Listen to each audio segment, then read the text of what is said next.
Pagka mayroong mga negative na tao, hindi ko ini-entertain yan. Yung iba kasi pinapatulan pa. Huwag mong patulan, hahaba lang.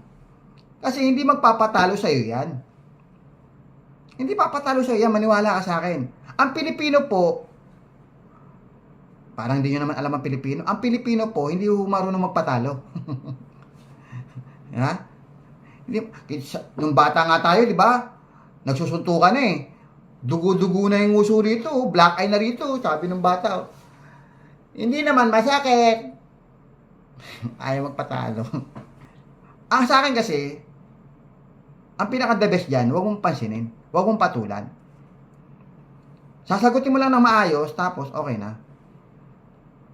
Pag hindi pa rin tinanggap, okay na yun. Lalo na sa social media, sa comment box, nako, huwag na huwag kayong makikipag-away sa comment box. Kasi pag nakipag-away ka sa comment box, gagayahin ka ng mga downline mo. Lahat ng downline mo makikipag-away sa comment box. Eh ngayon, mauubos yung oras nyo, kaka-explain sa mga taong negatibo.